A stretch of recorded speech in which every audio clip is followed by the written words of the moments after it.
Our speaker today is a graduate of Bachelor of Science in Applied Corporate Management. He regards himself as someone resilient and thrives even in the most challenging situations. He sees his faith to be one that has helped him discover more of himself and his life's purpose. The Lasallian education to him is one that teaches the young not just about excellence, but more importantly, compassion and service for others, especially those who need them the most. Ladies and gentlemen, to give the response on behalf of the graduating batch, Cecil Austin Sayarot.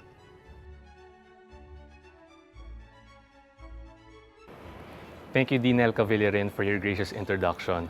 Thank you also to the University Honors and Awards Council for the honor of being given the opportunity to respond on behalf of the graduating class. Senior Consultant to the President of De La Salle University, Dr. Carmelita Ayquebenco, Chairperson of the Board of Trustees, Mr. Nestor V. Tan, University President, Brother Raimundo B. Suplido, FSC, University Chancellor, Brother Bernard S. Oca, FSC, De La Salle Brothers, distinguished administrators, esteemed faculty and staff, and of course, the graduates of 2020, all in St. La Salle, a blessed afternoon to you all. Let me be the first to say that after today, life will never be the same. I'm sure all of us would have wanted our moment in the Philippine International Convention Center. I share what you feel. I would rather face all of you in person in PICC, yet here I am, broadcasting from a separate location, and like you, taking part in the united effort to stay apart. I too share the anxiety most of you feel about the uncertainty of graduating in this way and at this time. However, despite our current circumstances, we still have the privilege of celebrating our journey to this moment as graduates. For some, you may be the first to graduate in your family. For others, you may be another addition to a family with a long history of Lasallians. But whatever your story may be, or in whatever way we hold these commencement exercises, we have now graduated. For this, I send my warmest congratulations to each one of you because no effort toward finishing your degree, especially at this time, should go unnoticed. Finishing my degree, however, is one experience that actually started from another degree. Yet the step backs before I moved forward with my current degree did not happen just once, but twice. In this case, I had to take 2 steps back to move forward. Coming into De La Salle University as an accountancy student, I felt the pressure of maintaining the golden reputation that Lasallian accountants held high. For someone like me who was not inherently gifted in that field, I had to invest so much in textbooks, columnar sheets, and reviewers just so that studying would be easier. I had to invest time and endure commuting in the morning, at times even being groped in LRT1, just to arrive before my 7:30 a.m. accounting class, commute back home to study after finishing other subjects until 6 p.m., and sometimes falling asleep in a packed jeepney. Despite all these trials I had to endure, in my very first basic accounting course, when I was hoping for at least an 83 to pass, the first words from my professor during grade consultation day were, "I am sorry." Seeing my grade missed by a few decimal points, it was disheartening for sure because I had to retake the course. I thought that, yeah, I'm always up for round 2, but not for that. I even had blockmates opting to shift out as early as then because they did not want to go through the pain and shame of retaking a course. Some were even egging me to do the same. This was my first step backward. When you trip on the first round, it would definitely make you question yourself. Somehow, I was still convinced to push through. I took the near miss as a sign to change my study habits and to work harder. And because of that, I chose to retake the course. After that first burn, I hustled harder. This time, I attended all seminars a professor needed us to go to. Waking up way earlier than usual became a routine just so there would be extra time for me to prepare before my 7:30 a.m. classes. I would even set an alarm for me to go home early so that reviewing at home would start earlier as well. I bought a new calculator and even upgraded my glasses prescription because my astigmatism had worsened from my having to read fine print test papers. All these eventually led me to pass the subsequent courses, to pass the qualifying examination in one take, and finally reach my modular courses. Yet even with a promising performance, I found myself needing to retake some modular courses. I even asked myself, should I have reviewed my tests thrice and not just twice? Well, for me, it was fine because my state of mind at that time felt that, oh, nothing's wrong with retaking, I've done it before. That step back was nothing new to me. So after retaking that modular course, everything seemed to be fine. Until I saw my raw average, and by the irony of things, I missed by a few decimal points once again.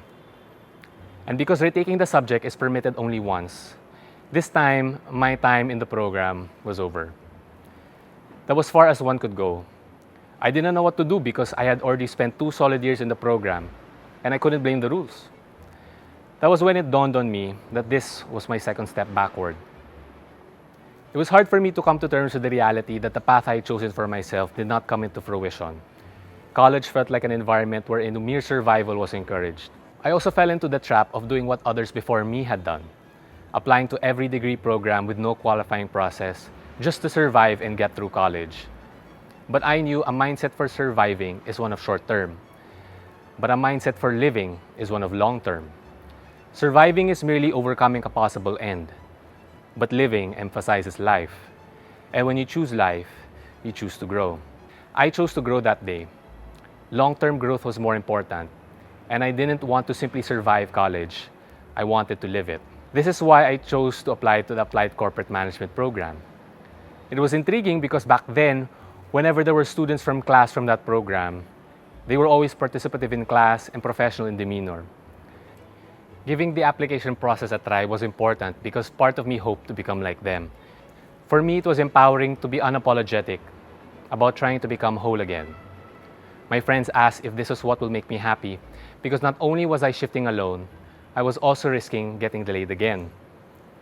But I told them that when you get used to rejection, you feel as if nothing can hurt you anymore.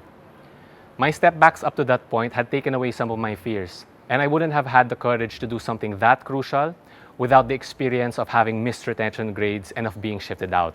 I took a leap of faith despite my doubts whether I was the competent, agile, high caliber, and top of his game ACM student the management and organization department was looking for. There was this energy inside of me that made me want to work thrice as hard to be even half as good as one. And I praise God because the department never saw me as an accomplished. I found a new home. This was finally my move forward.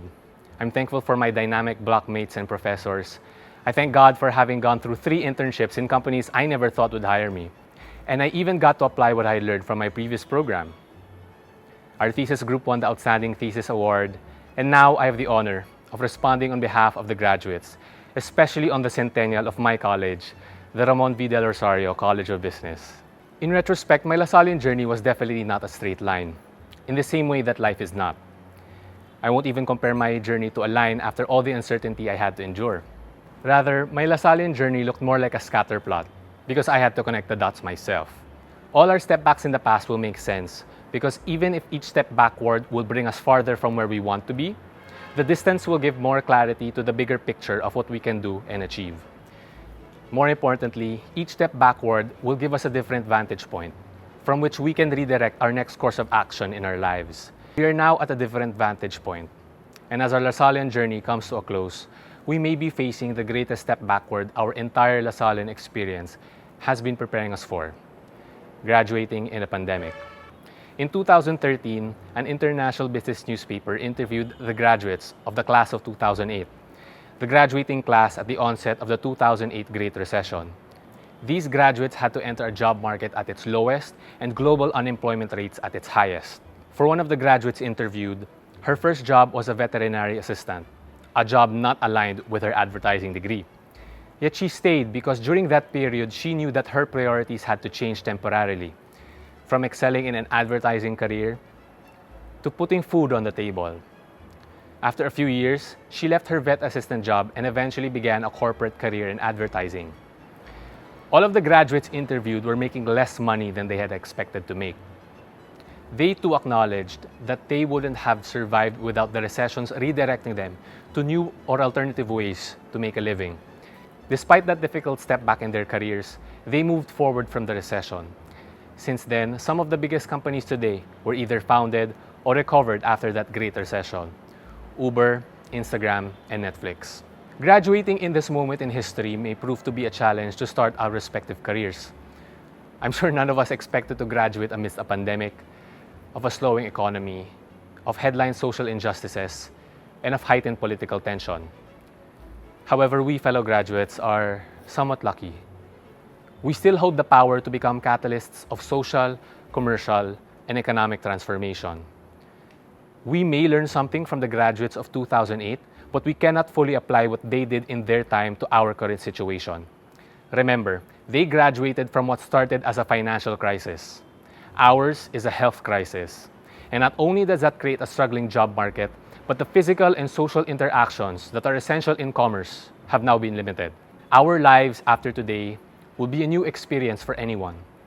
The way we do business is starting to change, and surely our priorities will change too. There is no other generation we can ask how graduating in a pandemic was like, or what it was like for a Lasallian in the time of Corona. Our actions after today will provide those answers. When the next generation turns to us, what will we answer them? How will we inspire them? And so we must not only fully adapt to this new normal, but also foster our Lasallian ingenuity to make the most of this current situation. This pandemic may have brought us 2 steps back, but we must always learn to take that step forward. As Lasallian economics, education, science, and business graduates, we are now called more than ever to be the discerning, innovative, and socially responsible economists, scientists, educators, and business leaders that LaSalle University and our country expect us to be. Bridging our faith and our practice not just for ourselves, but more so for the common good. Men and women for all men and women. Let graduating in a pandemic be a challenge for all of us on how much we can answer to these times and improve our situation. De La Salle University has always taught us that our arrows do not simply fly, they soar. But should your arrows miss, not only can you find more arrows along the way, but you can certainly make your own. Godspeed and Animo LaSalle. May our hearts stay restless until they rest in Him. Leave Jesus in our hearts forever.